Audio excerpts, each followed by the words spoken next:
Perkenalkan, nama saya Mutiara dari Prodi Pendidikan Bahasa Indonesia Universitas Askia. Nah, pada video kali ini saya akan membahas tentang dua materi. Apa saja itu? Yang pertama ada modals, yang kedua ada possessive adjective and noun. Mari simak video berikut teman-teman. Nah, materi yang pertama saya akan bahas yaitu tentang modals. Nah, meliputi pengertian jenis-jenis modal beserta contoh kalimatnya. Dalam bahasa Inggris, kita mengenal jenis kata kerja bantu yang disebut modals. Modals pada umumnya digunakan untuk mengungkapkan sikap penutur terhadap suatu hal. Apakah hal tersebut dibutuhkan, disarankan, diizinkan, mungkin terjadi, dan lain-lain. Pada dasarnya, semua modal selalu diikuti oleh kata kerja bentuk pertama. Selanjutnya kita masuk ke jenis-jenis modal. Yang pertama ada modal present. Rumus modal present yaitu subjek ditambah modal present ditambah verb 1. Nah, modal present ini meliputi will, shall, can, might, must, and shall. Mari kita bahas satu persatu. Yang pertama ada will, artinya akan. Digunakan untuk menyatakan artinya akan dalam bentuk future simple tense dan sama dengan to be going to. Contoh, I will go to Bandung tomorrow. Artinya, saya akan pergi ke Bandung besok. Yang kedua ada shall, artinya akan. Digunakan untuk menyatakan artinya akan dalam bentuk future tense seperti menyatakan janji. Contohnya, I shall meet here tomorrow. Artinya, saya akan bertemu dengannya besok. Selanjutnya, must, artinya harus atau mesti. Kata kerja bantu yang berarti harus atau wajib digunakan untuk menyatakan keharusan atau mesti. Contoh, you must go now. Artinya, kamu harus pergi sekarang. Selanjutnya ada might, artinya mungkin atau boleh. Kata kerja bantu yang berarti boleh atau mungkin digunakan untuk menyatakan permohonan izin. Contohnya, may I borrow your motorcycle? Yes, you may. Artinya, bolehkah saya meminjam sepeda motor Anda? Ya, boleh. Selanjutnya yaitu shall atau ought to. Artinya seharusnya. Digunakan untuk kata kerja bantu yang artinya sebaiknya atau seharusnya. Contoh, she ought to be here now.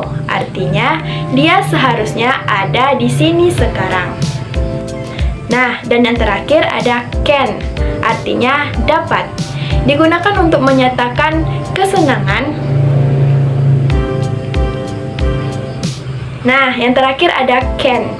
Artinya dapat. Digunakan untuk menyatakan kesanggupan atau kemahiran seseorang.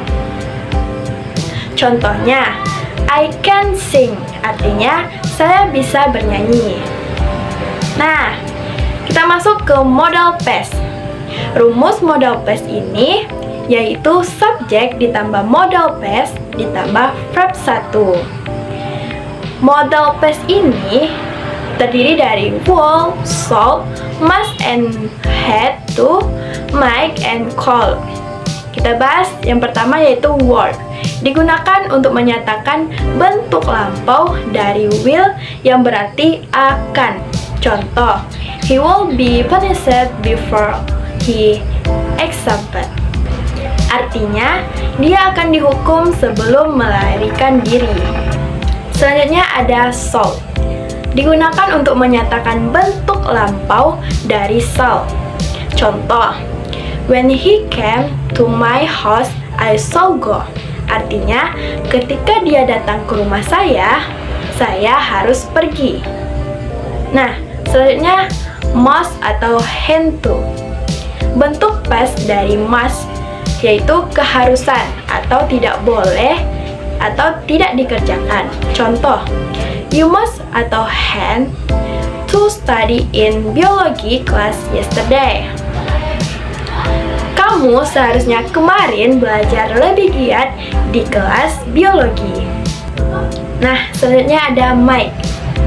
Menyatakan kalimat berita berbentuk past tense.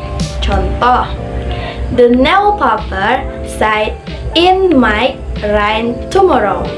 Artinya, berita di koran menyatakan kemungkinan besok hujan.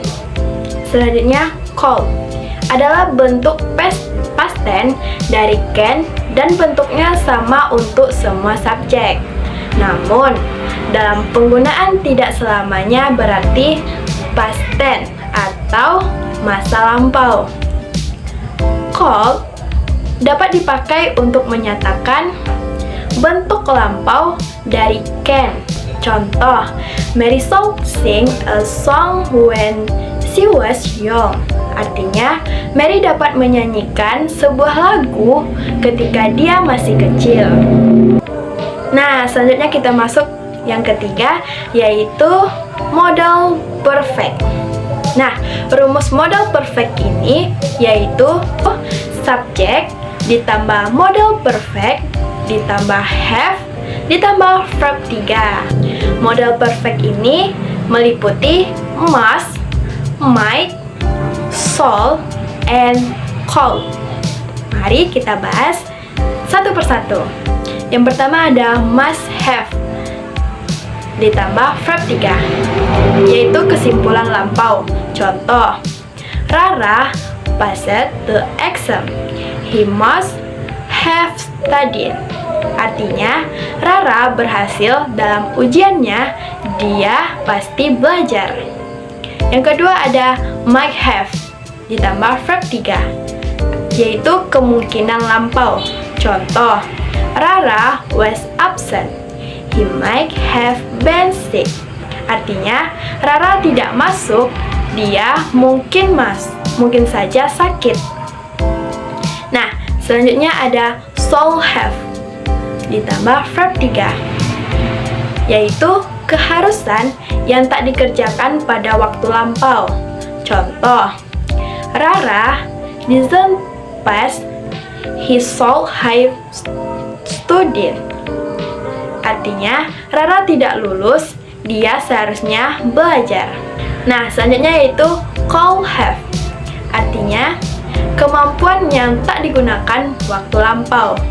Contoh, Rara could have done the homework himself. Artinya, Rara seharusnya bisa menyelesaikan PR-nya sendiri.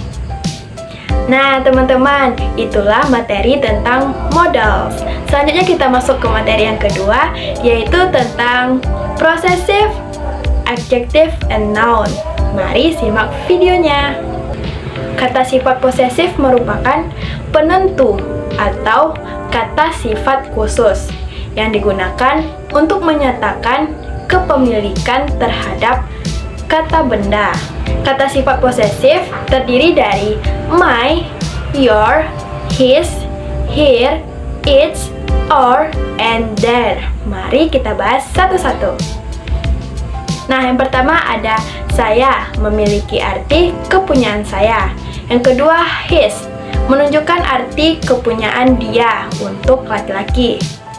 Yang ketiga ada her, menunjukkan arti kepunyaan dia untuk perempuan. Yang keempat ada your, berarti kepunyaan kamu. Yang kelima ada pertunjukan kami mempunyai, arti kami.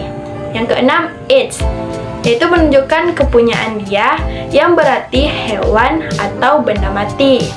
Yang ketujuh ada pertunjukan mereka, kepunyaan mereka. Kata sifat posesif dalam kalimat bisa digunakan sebagai subjek atau objek. Hal ini bisa kita lihat di dalam dua kalimat di bawah ini. Yang pertama ada rumahku sangat mahal. Yang kedua, ini rumah baruku. Dalam kalimat pertama, my house berperan sebagai subjek kalimat dengan memiliki arti rumah milik saya. Sedangkan pada kalimat kedua, my new house berperan sebagai objek pada kalimat dengan memiliki arti rumah baru milik saya. Yang kedua ada possessive pronoun. Possessive pronoun ini merupakan kata ganti kepunyaan yang biasanya digunakan untuk memunculkan atau mengubah kata kepemilikan atau kepunyaan dari suatu benda. Misalnya saja seperti kalimat bukumu tebal. Min is thin. Kata main di sini digantikan my book dan disebut sebagai possessive pronoun. Personal pronoun ini merupakan bentuk kedua dari bentuk possessive dalam menyatakan kepemilikan. Pronoun berfungsi menggantikan noun yang dapat berupa singular seperti mine, your, hell, is, it. Jika pronoun yang berperan sebagai subjek kalimat berupa singular, maka verb yang mengikuti bentuk singular, begitupun sebaliknya.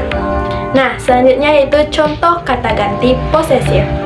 Yang pertama, buku itu milikku, bukan milikmu. Kata ganti posesifnya, buku ini milikku, bukan milikmu. Yang kedua ada milik Anda adalah ruangan besar di dalam kolam renang di lantai 2. Kata gantinya, punyamu adalah ruangan besar di depan kolam renang di lantai 2. Yang ketiga yaitu tim kami bermain sebaik mereka. Kata gantinya, tim kita sedang bermain sebaik tim mereka. Nah, selanjutnya kita masuk ke contoh kata sifat posesif. Yang pertama yaitu buku saya berwarna biru. Kata posesifnya, bukuku berwarna biru. Yang kedua, bungamu cantik. Kata posesifnya, bungamu sangat cantik. Yang ketiga, party kita akan sembuh dengan sukses. Kata posesifnya, pesta kita akan terselenggara dengan sukses. Nah, itulah teman-teman materi tentang possessive adjective and noun. Semoga video ini bermanfaat bagi kita semua. Saya akhiri dengan wassalamualaikum warahmatullahi wabarakatuh.